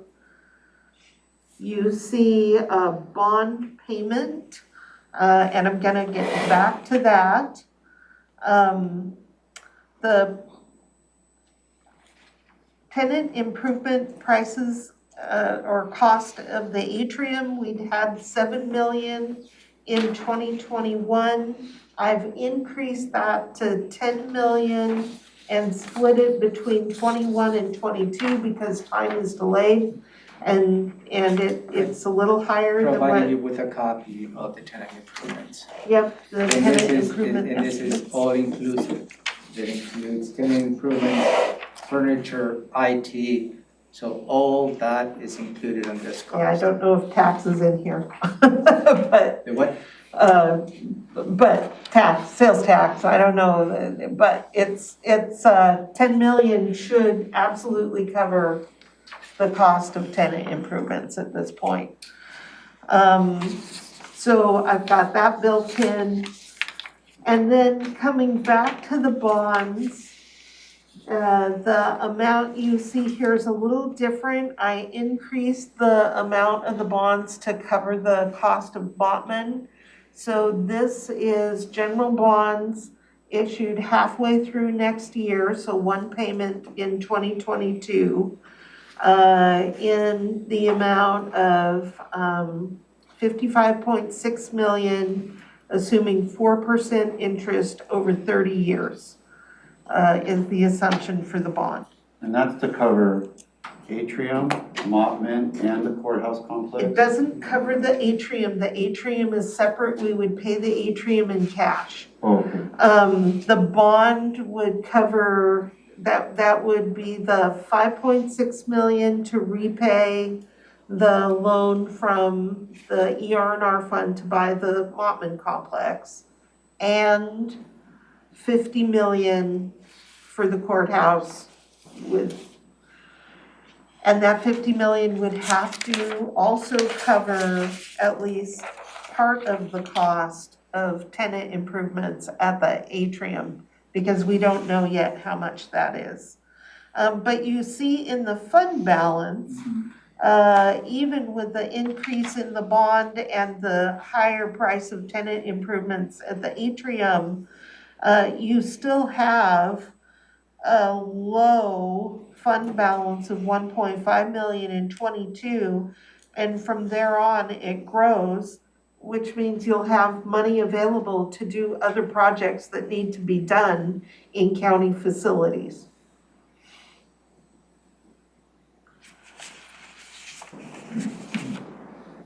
So my question was gonna be, how does this, I mean, it's good to know, but how does this connect to decisions the board's gonna have to make? It sounds like what you're telling us is the $50 million bond trajectory that we were on is good, will stay the same, and you'll have a little bit more capacity down the road than you thought we would. Right, and we can afford the increased price of tenant improvements at the atrium. Because the last time we were looking, tenant improvements at the atrium were limited to 7 million, and I think we can afford the higher price. So that's how this ties in. So related to the atrium, what we presented to you is two components of the atrium. Is the tenant improvements is the one-time expenditures, and that is covered by REIT. As you see, is affordable. And then the long-term lease, which has an impact, additional impact to the general fund, which we provided you on this sheet, and you already discussed some of the options on that. How come that doesn't show the escalator clause that would be in there for the lease payment? It's $1.7 million all the way across, and it should be an escalation. So the first year starts out less. Well, yeah, I know, And then but it'll be less. do you think than- it's gonna average 1.7? Yes, I do. And in fact, she added a little bit more because the Okay. lease that we have is a 1.6. It starts with less than that. Yeah. So really, at this point, I would like a direction from the board, it related to the 3000 Pacific. Depending on the direction of the board, if the board decides to move forward, the next step will be for me to bring an AIS for you to authorize me to sign the lease. If the board decides not to move forward on this, then the conversation stops and I start looking at I mean, I think there's a lot of reasons not to myself. I think the pictures that Mr. Pettit submitted this morning probably say it all. If that's the lifestyle you want to be involved in down there, that's where it's going. If anybody got a chance to look at the pictures or not, but I've been driving by there quite a bit, just kind of keeping track, and you know, you could say I'm categorizing people or something, I suppose, but with that whole housing unit going in there on Martin Way, right across the street, I see nothing good coming from moving to the atrium, and I'm just gonna let it go with that. I don't wanna beat a dead horse to death.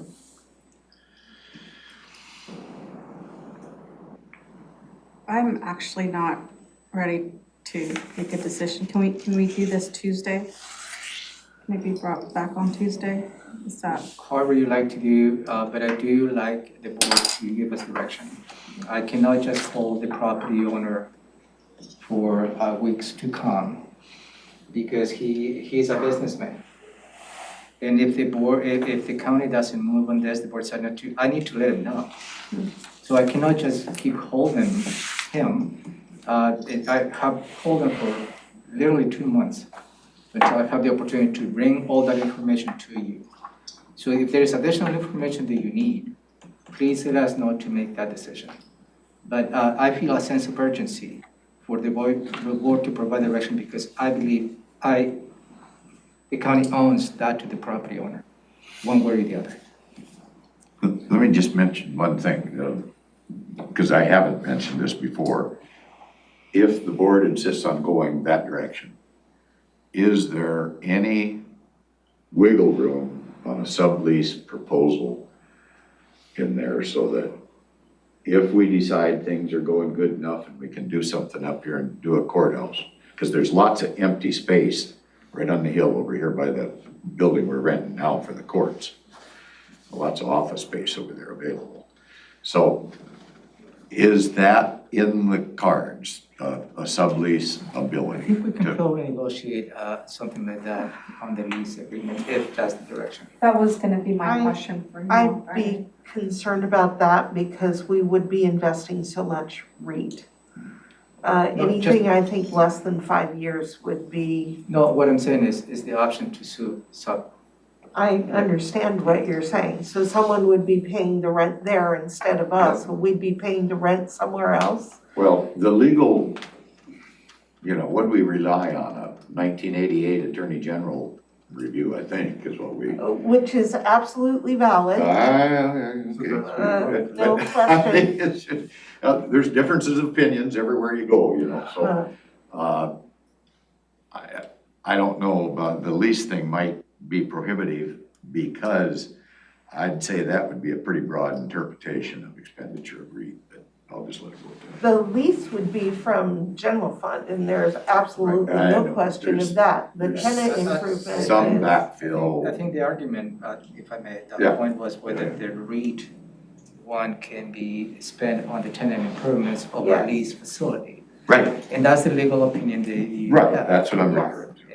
And as far as I understand, there has not been another legal opinion that can Well, in fact, there nullify has that. been an attorney interpretation by the MRSC that it is valid to I know, this day. I So there's that.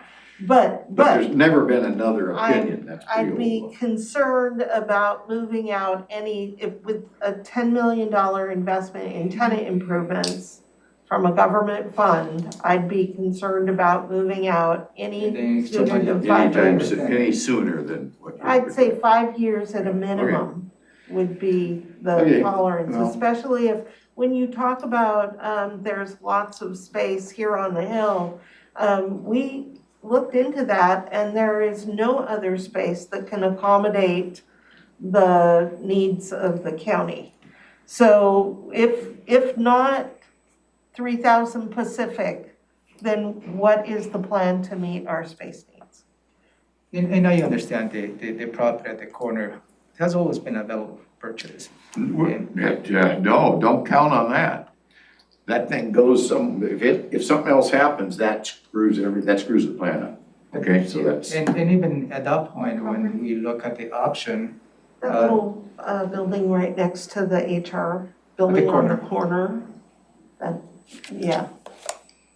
Okay. It's not big enough to accommodate any office or department. The thought is that we knock down a bunch of stuff. but when we looked at the whole, hill option, as part of the many options when the board was considering, that did not include purchasing that.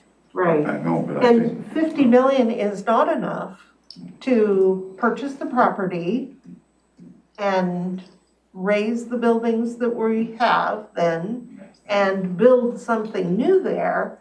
50 million will barely get what we already have in these buildings. Public-private partnerships exist in many jurisdictions that have done just this. I have Just offered exactly to that. bring in an Right. expert in that field Well, I to mean, talk to it's- the board. There's many examples that could be utilized in which it is done, and incrementally you retain the property. Right. You grow into it. So, I don't know, I'm not gonna beat a dead horse to death, because I'm there, I'm where I am, and I respect my seatmate's opinion on it, if they wanna do something else, but. So, there's always options. The only thing that I asked the board to provide direction on this, because I feel again, the duty to let the property owner know. I cannot just let him continue to wait. I'm sorry, I just can't. That's not fair for him. He's a business guy. Yep. And he needs to, I agree. whether this is not a go, he needs to go and find another tenant. At this point, he's idling. So, and that's the sense of urgency that I have on this. I don't know what my seatmates have seen or what you've been paying attention to down there. But if you need a half hour or something, you ought to drive around the building real quick. I used to go to intercity transit twice a month for 2 years, which is right next door, so I know the area very well. It's up to you. I'm in favor of it because I don't see any other plan on the table to meet basic space needs. I'm not excited about certain elements of it, but we don't have a choice unless we're going to put the courthouse issue back on the ballot, which I don't think the board feels is the right thing to do at this juncture. So, but it's like, I mean, I'm not pressing anyone. It's just my opinion. I didn't run for office to move people around or I'm just trying to do my job, which is to meet the basic needs for the operation of our county government, which is growing the chart that Robin showed us about workforce growth, and we've got, so I'm happy to hear anybody else's plan. Commissioner Edwards has been saying the same stuff since I took office, but I've never said I wouldn't listen to a presentation or a fleshing out of your idea, but it's never happened, and I'm sitting here 3 years later with a lot more employees to house, and what you're proposing would take 5+ years to realize, so that doesn't seem valid to me, viable, but, so I'm just only seeing one good option on the table, which luckily we can afford through some fortuitous circumstances of REIT income and sales tax, and it's a opportune moment. I mean, a couple of years ago, I never would have thought we could have made this come to fruition, but we can, and I'll just say one more thing. I mean, the taxpayers, of course, the taxpayers are always affected in a sense, but they're not gonna be direct, the folks that are directly affected by this, are the offices and departments who, as we just went through the exercise, like instead of $4.2 million worth of their programmatic needs, maybe we'll spend $3 million. And I'm not getting calls from Mary Hall or Jeff Gadman or Stephen Drew or Sheriff Snaza or Patrick O'Connor or John Thunheim or Judge Price saying, please don't do this because we need these other things more. We need to make sure that we get these programs funded. I'm hearing nothing but support from the people who will be directly impacted in the sense that they know, everybody knows what this is gonna cost. We've been talking about this for months. And I'm hearing nothing but support from the offices and departments that are directly impacted. They know that that $1.7 million a year is gonna go toward a lease for them to have more space to work. It's not gonna go to maybe the FTE they wanted or the new piece of equipment they needed because there's only so many dollars. So that speaks a lot to me in terms of just what the true need is for the different groups and what they think this will bring to their business. Because it's a domino effect, right? It's not just the folks going to the atrium, it's then more space for a consolidated law and justice center, it's more courtrooms, it's having prosecutor and public defense and the clerk and pretrial services all within the law and justice complex, having these buildings upgraded and the maintenance done to protect the assets that we have, like we've heard from the citizenry that, you know, is important. So I just don't know how we get to any other good solution. I think this is the only plan that's been fleshed out and sounds viable. Go ahead, Ryu. And just to provide really a perspective, historical perspective, when even back in late 2019, when you start discussing the courthouse ballot option, even at that point, the board was looking, what is Plan B? I think we need to start looking at Plan B. We had some conversations. At that point, we didn't know what Plan B was, but it was the option to find a lease facility to accommodate the needs of space. Fast forward, the board decided to take that option from the ballot option, and then you really instructed me, the board, to come up with a Plan B that is financially feasible and attainable. And here we are. I think we have met the demand and the direction of the board. So at this point, really, it's a decision of you, how you like to move forward. The new argument that I'm hearing today about, well, that's not West Olympia is not even within the original borders of the city of Olympia.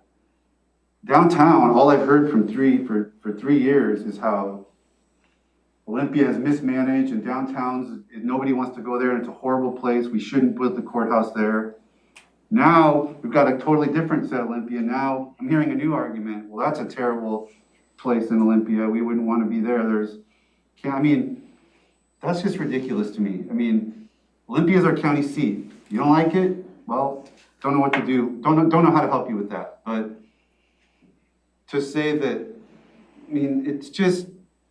it's just deflection and delay and coming up with this argument this morning is kind of. Oh, I've not changed mine. I never have heard you say, don't go to the atrium because there's too many homeless camps or whatever it is you're saying. No, that's just one extra piece. Yeah, I'm saying. That's a reason. It's an extra piece I'm hearing today. Oh, but I've always been against the atrium. Correct. You said it was too much money to spend. Well, no, for a multitude of reasons, But one thing that we need to recognize, and your comment about the Olympia area, and that you're right, I think it's terribly mismanaged. And I grew up here. I saw this town go from the nicest place you could imagine on the West Coast to the situation we're in today. And the coroner's request, it's directly affected by that mismanagement. And it's gonna continue as long as we don't hold people accountable for their actions. I know nobody wants to hear about my tough love business, but that's just the way the reality is. And now we're faced with a new dilemma that goes with that, was that we don't need the office space. That's what I was talking about early, because the atrium came about since our parking lot has been empty. Our parking lot has been empty basically since that whole time. Do you know that we have county employees, valued county employees, that are living and working for Thurston County? They're living out of state. And that is gonna become the norm as we move forward. There is going to be so many people that are adjusting their work environment to do their thing from home. It's gonna be less office space that we need. Pierce County is canceling leases as fast as they can possibly get out of them, because that's what's going on. Now, I know you and I kind of differ on that, but the reality is we've made the adjustment, and I think this whole virus thing, we're gonna be living with this thing for many years to come, because each one of these variants that develop, we're gonna have to deal with it until we get something under control. There's years to come. I think we own this property. There's no reason we can't fix this property. What I mentioned earlier today is a little piece of that to make it more effective. And then the public-private partnership, I think that's the way to go. Now, I've never changed my opinion about that. But I just think it's a terrible mistake if we move down to the 3,000 building, and a year from now, when we finally get to move in, things are really digressed as far as people staying home, and we got a bunch of empty office space down there. So maybe we can sublease out to make up the difference, but I really think we're in a pickle if we try to solve our problem by taking up a 7-year lease. That kind of gets us away from the hill. My whole thing has basically been invest in the hill. We've got the nicest location that we could ever have, right here. And I think that's what we ought to stick with and do our best to try and fix it and recognize all those other county commissioners that came before us. They purchased property. They were thinking of that. This plan does invest in the hill. You can't just keep jamming more people into the hill. That's not really protecting the hill. I think we This can. plan does a much better job of investing in the hill. Well, I disagree with you. I think it draws away from the necessity to fix the hill up. I really do. I don't understand what, I know. I don't understand what you're talking about. You and I are gonna disagree on that. That doesn't make any sense what you're That's saying. the way the system is designed. That's all. So I have a check-in with Ramiro on Friday, and I have just a couple of questions that I need answered, in terms of, just some things up in the air. And so I'll be ready, probably right after that, so, Okay, then we're off till, So I can bring as a decision point on Tuesday morning. what's next? All right, the last thing on my agenda, well, actually, I thought we already had that schedule laid out. well, the schedule is laid out. I want to walk you through the schedule for the rest of the year, but because we have a little time, I'm sitting here considering if I want to use it for something else. But let's walk through, this was tucked into the front of the front cover of your book. Document number 15, and what this is the schedule for the rest of the year. I'll be sending this out later today to offices and departments, but in October, you begin budget presentation. And I've pretty much taken up your entire October with budget, by the way. So starting on October 4th, we'll begin with an update of the forecast and a general overview, and then move right into general government. Tuesday, you'll have for your regular board meetings.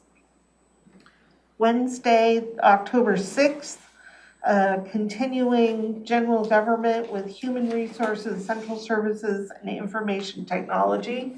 That's basic internal services. And then that afternoon, commissioner's office, other funds, and non-departmental. On Thursday, October 7th, You'll start to review the law and justice sector, you'll have a little time in the morning for regular meetings, but at 11, you'll go into pretrial services, budget overview, and in the afternoon, sheriff, law enforcement, corrections, and the coroner. Rounding out the first week, continuing with the law and justice theme, on Friday, October 8th, Superior Court, Juvenile Court, and the Clerk's Office. In the afternoon, District Court, the Prosecutor, and Public Defense. Monday, October 11th, we'll get into the economic vitality sector of the county with Public Works in the morning and CPED, Community Planning and Economic Development, in the afternoon. They have much bigger blocks of time than your offices because they work with many more areas of government. And then you have an appointment on the afternoon of Monday, October 11th, with the promotion tourism area, the TPA, and you'll have a presentation by the VCB, the Visitor Convention Bureau, that manages the TPA. Part of the requirement of that tax is that their budget must be approved by the Board of County Commissioners, which is a little known fact. But they will bring and present their budget to you, and then it's part of the adoption process. Tuesday, October 12th is regular board meetings. Wednesday, the 13th, we pivot into public health, treatment sales tax, and emergency management. Wrapping up with next steps.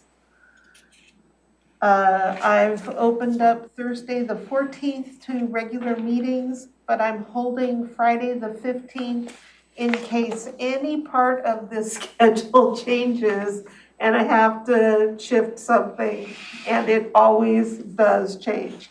So I am holding October 15th on your calendars.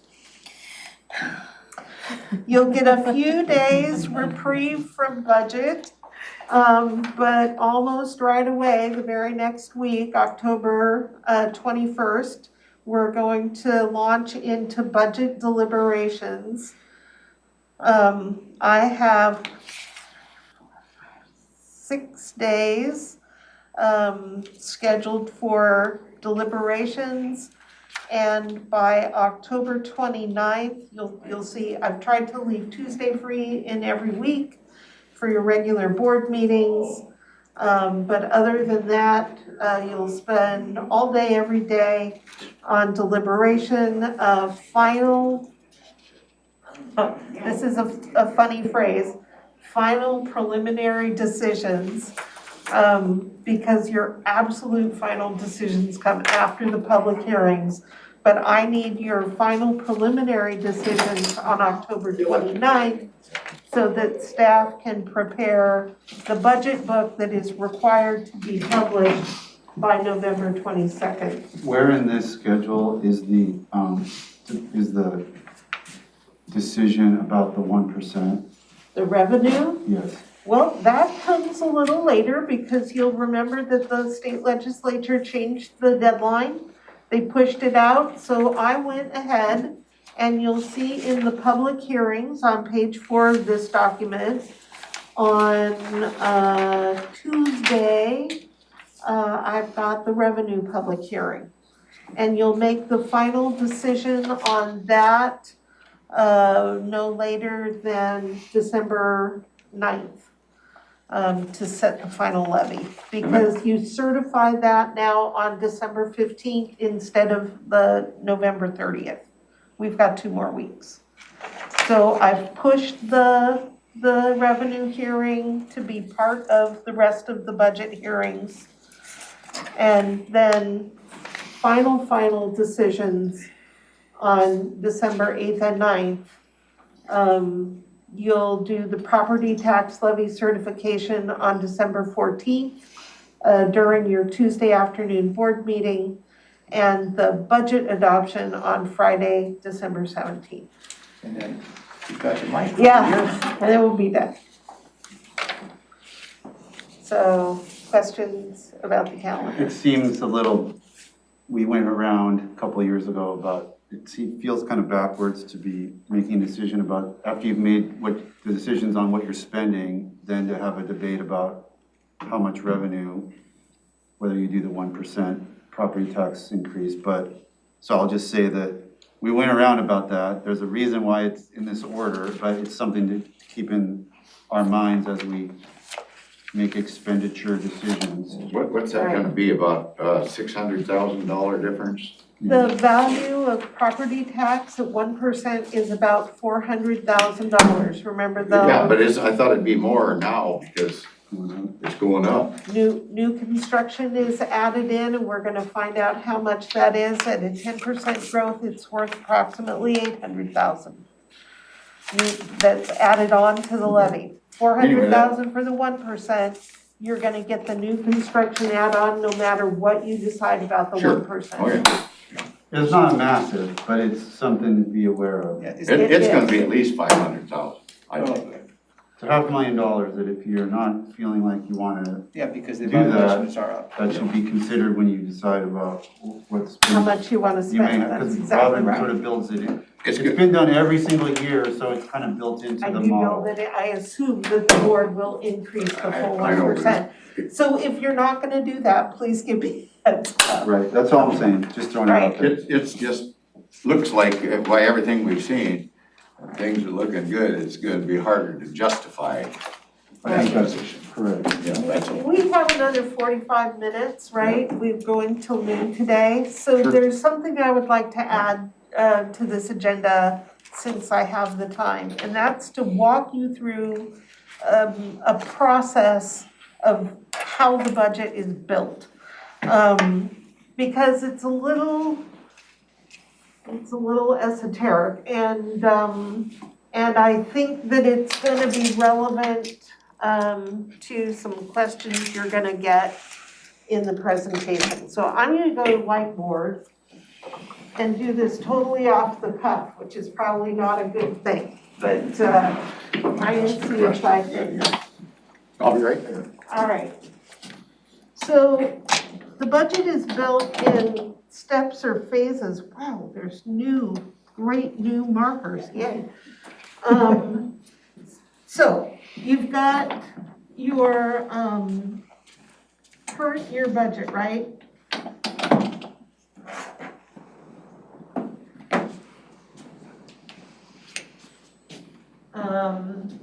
And for us this year, it's about 116 million.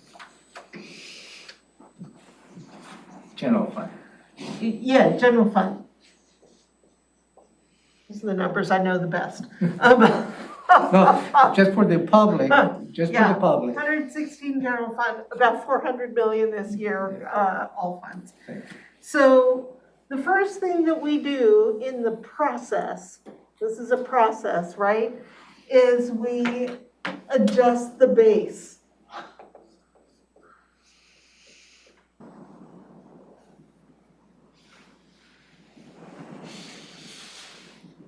Okay, and these are transactions that are mainly made in the system. So we, and I'm gonna turn to my budget team to chime in here. But one of the big things that happens in adjust the base is we adjust salaries and benefits to the actual amount based on a point in time of positions that we have. The people in the positions, we know exactly what their salaries are and what their step increases are gonna be and which medical insurance package they've chosen. We apply a 5% medical inflation rate. We adjust for known benefit changes like pension change. So And for any vacant position, we assume that it will be filled at the midpoint of the salary range, and that they're gonna choose the most expensive medical option. So that offices are fully funded as of a point in time for all their personnel. That's adjusted in the base. That makes this 106 million, 116 million change substantially. That's a big shift right there. Up, down, whatever way it goes. Robin, we don't have unfunded positions. Well, I'm getting to that, but that is what we have always said. We do not have unfunded positions. Because of the way we adjust the base, every position is fully funded. Now, this is a point in time. I tell you what, I gotta differ with that, cause I Well, know the I'm sheriff. gonna get to that, okay. Commissioner, just Okay, hang tight. okay, good enough. Yep, hang tight. My question had a purpose. And, yep, Okay, it does. And that's why I'm standing here this morning. So, you may have heard me talk before that we have a combination zero-based incremental budget, because we have in the past zero-based salaries and benefits every year. Now, things change over time. A budget is always just a plan. It's your best guess as of a point in time, just like forecast. And usually when it comes to personnel, people leave, you promote people, but some people leave and the person you hire costs less. You redo job classes, the new job class costs more. You know, things go up and down. You may fill that vacant position closer to the top of the range, but overall it balances out. And you usually have some salary savings from vacancies. That's normal, not just in Thurston County, but everywhere you go in government. That's how it works for the personnel part of the budget. So that's why we have always said we don't have unfunded FTEs. The next part of the process is we figure out maintenance level. That's plus or minus.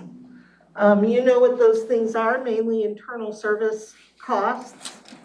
And when we review the budget, on the forecast is I combined these two amounts to tell you what the maintenance level changes are. Hey, Robin, Yes. there's one other important step that we do when we build the basic part of the budget, and that's that we remove one-time items. Oh, exactly right. That is built in here too. Remove what? Take out one-time items. They were funded in the previous year, that's just one time, so they don't carry over. X-ray machine or. So Right, so- an X-ray machine, We got equipment into that costs debate with come the out. overtime with the sheriff, for Yeah. example. Exactly, that comes out because you said that is one-time item. Right, So and that's when- all these things. Yeah, on the discussion as to what will be the target of expenditures for the policy level request in these 2 years, there is some of that may not carry over when you make those decisions. Right. Grant adjustments are made in maintenance level. This is all rolled up in maintenance level stuff. Okay, so usually this is also a plus or minus. And then you get, we get what is the new amount? I think right now it's about 118 million for 22. And on top of that, people come and ask for policy level. And the board makes lots of decisions for the new budget. That's the process. Well, something new has been inserted into the process, and this is where it takes us to, we have no unfunded FTEs. And Romero checked with me about this yesterday, and I've checked in with Denise, and so there's another step that has happened. And this is related to the 2020 budget cuts. In 2020, there was budget reductions.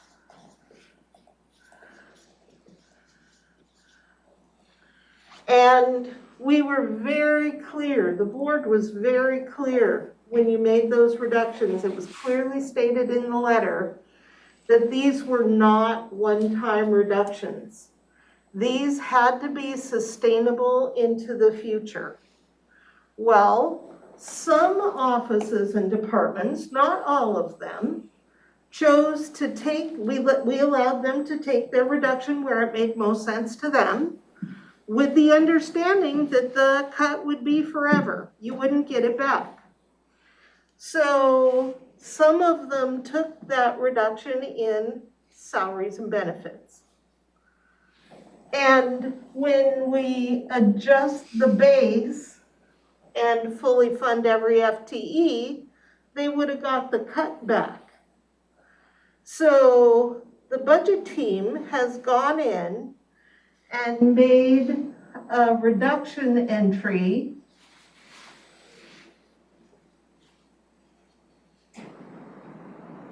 using the objects, and an object in accounting is salaries, benefits, supplies, travel, equipment, whatever object the office or department chose to take their cut in is used in this reduction entry. So some offices and departments are not now fully funded for their FTEs. And where this relates to the sheriff chose to take his 2020 reduction. He still has the FTEs, the board never took the FTEs, but he chose to not fund 2 FTEs in law enforcement and 2 FTEs in corrections.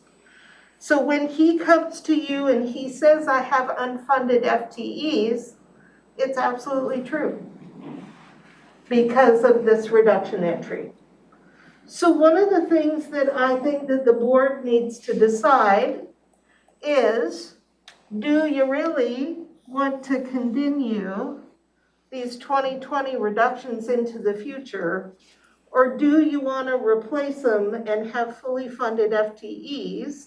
Or another option is those offices and departments who took their reduction in salaries and benefits, and they have some portion of unfunded FTEs, do you want to say, hey, you're going to have to figure out how to take it in some other area of your budget?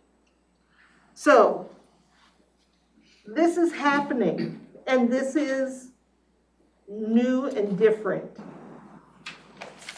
You wanna hear my argument for Well, you can, sure. jumping in there?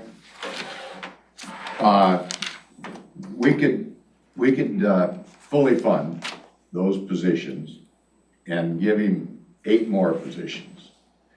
And he's not likely to be able to fund them, so he's not likely to be able to fill them. So you can probably get all that back in ending fund balance when it's all said and done. And the reason why is the environment that's going on out there in the real world in law enforcement. And that's just the reality of what we're up against today, just so you know. So with all due respect, Commissioner, you're talking about policy choices on how to staff the sheriff's office. I'm talking about process. I know, you're talking about process, I'm talking about the reality of doing business. You know. Both very real. So I want you to be aware of that, because we know that the sheriff is coming in with a request that says, please fully fund my FTEs. And that's confusing when every year up until now, we've had fully funded FTEs. So it's essentially saying restore my 2% cut. It is, that is Because that's how I took- exactly, that that's is how I took the exactly 2%. what it is. Yep. So we're gonna figure out exactly how much this is. We know how much it is, but I'll get you that, amount. So that's handy, for you. We know what the sheriff's is because he said how much it takes to fund these FTEs. But I wanted you to be aware, and since I had a few minutes right now, it was a good time to do it. All right, I'm gonna turn to my team. Did I hit that about right? Yeah, okay, good. And there, I don't know where the authority exists, but boy, lots of jurisdictions are, I wanna say, I think Seattle's given a $17,000 bonus now. And I think Tacoma is $10,000 for a new entry bonus. I mean, so, I'm just talking about reality. And we're having a hard time doing it. Yeah, not only the sheriff, No, I everyone's mean, other yeah. positions as well, but some of that's gonna change when the unemployment benefits do dry up and stuff. Did they dry up already? I thought they. Yeah, September. Yeah, All right, so, and with that, I have nothing else. Okay, board, All anything good else info. we need to get into this morning? I don't think so. We've covered it. Mixed it up enough? All right, well then, we're good, and then tomorrow, I don't think you have any board, No, I have nothing tomorrow. back Tuesday. So the only follow-up item that I have is I'll bring on Tuesday morning the 3000 Pacific decision point. Okay, that sounds right, and then just checking our schedules. Monday. It's a bunch of stuff that I got, it's not really, okay, so we'll be back Tuesday morning for agenda setting. All right, thank you, budget team, Yeah, thank you. working it out. Thank you all, good job. Okay.